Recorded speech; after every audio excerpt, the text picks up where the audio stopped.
Super India news TV में आपका स्वागत है। मैं हूं राजेश आर्य। आइए देखते हैं आज का विशेष समाचार। पिटे हुए मोहरे की तरह हो गया है यूक्रेन। यूक्रेन संकट का ताना बाना उस पश्चिमी मानसिकता ने बुना है जो विश्व राजनीति और अर्थव्यवस्था को अपने हिसाब से चलाना चाहती है।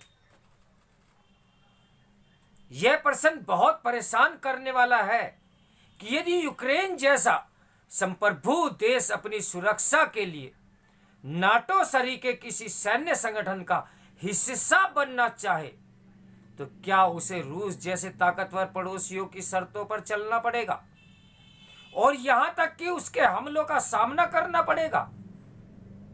इसी तरह एक प्रश्न यह भी उठ खड़ा हुआ है कि क्या आपकी अपनी संप्रभुता को किसी तीसरे देश की आशंकाओं का कारण बनना चाहिए। यूक्रेन पर रूस के हमले जारी हैं।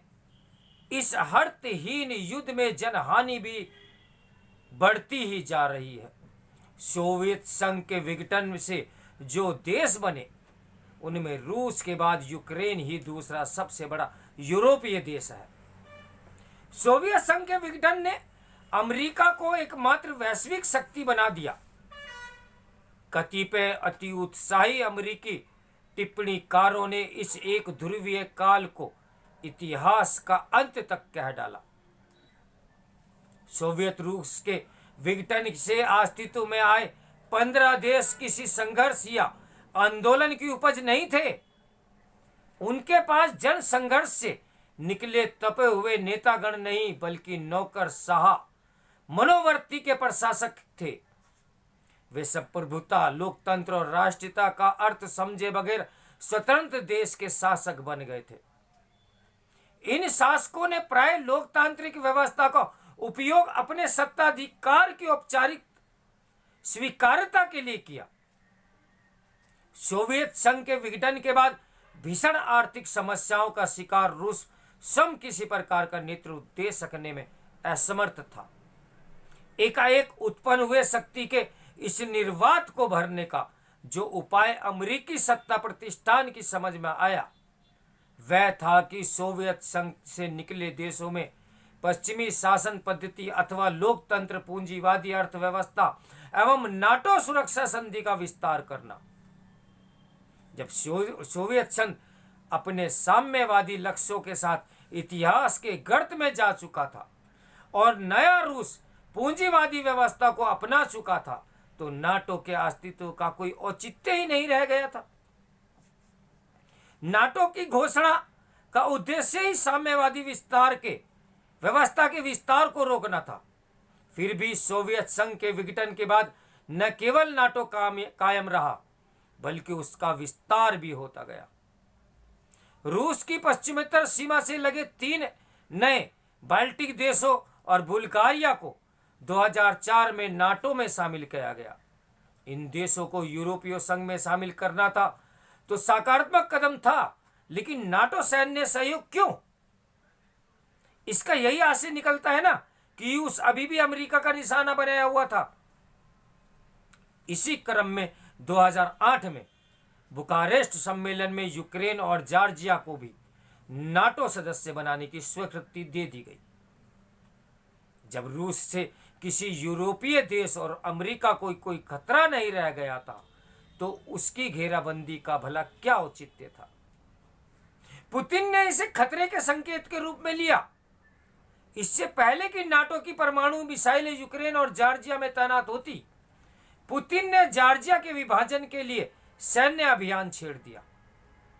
विभाजित जॉर्जिया के 2 राज्य आज रूस के नियंत्रण में हैं। शेष जॉर्जिया के नाटो देश बनने की अब गुंजाइश नहीं रही। इसके बाद यूक्रेन में ऑरेंज रिवॉल्यूशन के रूप में हुए जन आंदोलन ने वहां रूस विरोधी माहौल बना दिया। पूर्व राष्ट्रपति यानुकोविच को देश छोड़कर भागना पड़ा। परिणाम स्वरूप पुतिन ने यूक्रेन के रूसी भाषी क्षेत्र क्रीमिया पर कब्जा कर लिया। इससे क्रीमिया जैसे सामरिक अड्डे का नाटो के लिए उपयोग संभव ही नहीं रह गया। यूरोप में एक रणनीतिक यथास्थिति का माहौल था। तब यूक्रेन और रूस में मिस्क में हुए समझौते के तहत एक अस्थायी शांति बनी। माना जा रहा था कि दक्षिण चीन सागर में चल रहे राजनीतिक वर्चस्व के चीनी अभियान के किनारे आने तक यूरोप में अस्थिरता बनी रहेगी।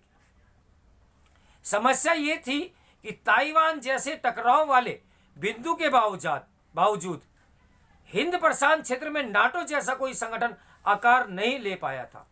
उधर रूस और जर्मनी में बढ़ती जा रही आर्थिक और विशेषकर रूसी गैस आपूर्ति पर निर्भरता अमेरिकी चिंता का बड़ा कारण भी है। ये है भी। और यूक्रेन को बड़ा राजस्व यूरोप की उस गैस आपूर्ति से मिलता रहा है जिसकी पाइपलाइन उसकी जमीन से गुजरती है। यूक्रेन में 2014 में हुए सत्ता परिवर्तन की प्रक्रिया में रूस ने जर्मनी और यूरोपीय देशों को गैस आपूर्ति की नई वैकल्पिक पाइपलाइन का कार्य पूर्ण किया। यूक्रेन के समक्ष राजस्व की क्षति की आशंका उत्पन्न हो गई। तब ऐसी आवश्यकता उत्पन्न हो गई जो रूस जर्मनी को नजदीकियां रोके और नाटो देशों को अमेरिका पर हमले की तरह पहले की तरह निर्भर बना दे। इसी कारण रूसी भाषा बहुल देशों के जरिए यूक्रेन रूस तनाव का माहौल बना, जिसने युद्ध का रूप ले लिया। अभी तक सब पटकथा के मुताबिक चल रहा है। जर्मनी से नई गैस पाइपलाइन का समझौता टूट गया है। युद्ध का दोष रूस पर आया है। यूक्रेन के प्रति सहानुभूति की लहर चल रही है। यह स्वाभाविक है कि अब पुतिन नए खलनायक के रूप में है। देखा जाए तो यूक्रेन के दीर्घकालिक हित रूप से जुड़े थे, रूस से जुड़े हुए थे, जो अब उसका शत्रु बन गया है। यूक्रेन पर रूस के हमलों के बीच एक सवाल यह भी है कि अगर यूक्रेन नाटो में शामिल भी हो जाता तो कौन सा पहाड़ टूट पड़ता। हमारे पड़ोस में भी तो पाकिस्तान पहले अमेरिका और अब चीन से गलबैया करता आया है। पाकिस्तान के कब्जे वाले कश्मीर में सीपैक जैसी संवेदनशील परियोजना के बावजूद हमने कभी बयानों से आगे बढ़कर बात नहीं की। दरअसल यहाँ एक बड़ा अंतर यह है कि हमारी तरह रूस अपने को रणनीतिक दृष्टि से शत्रुओं का बंधुआ नहीं बनने दे सकता। राष्ट्रीय शक्ति और सम्मान की अपनी अपनी परिभाषाएं हैं। पुतिन ने एक तरह राख से उठकर अस्तित्व के संकटों का सामना करते हुए रूस का निर्माण किया है। उनके अपने तर्क हैं जिन्हें नकारा नहीं जा सकता। इस संकट का ताना बाना उस पश्चिमी मानसिकता ने बुना है जो विश्व की राजनीति और अर्थव्यवस्था को अपने हिसाब से चलाना चाहती है। निरंतर आक्रामक हो रहे पुतिन ने यूक्रेन में दखल देने वालों को परमाणु आक्रमण की भी धमकी दे दी है। अमेरिका को अपनी शक्ति की वैश्विक पुनः स्थापना के लिए एक खलनायक की दरकार थी जो पुतिन के रूप में पूरी हो गई, और यूक्रेन उसकी जितनी उपयोगिता थी वह पूरी होती दिख रही है। उसकी हालत वैश्विक शतरंज के पीटे हुए मोहरे की तरह बिसात से उठाकर बगल में रख दिए जाने जैसी लग रही है। युद्ध चल रहा है, आप देखते रहिए इस मोहरे का क्या होता है। पश्चिमी सभ्यता किस रूप में उसे अपने मोहरे के रूप में इस्तेमाल कर रही है। इस समाचार के लेखक हैं पूर्व सैनिक एवं पूर्व प्रशासक आर विक्रम सिंह। तो मेरे साथ बने रहिए सुपर इंडिया न्यूज़ टीवी के ब्रेकिंग न्यूज़ के लिए। नमस्कार, मैं हूं राजेश आर्य।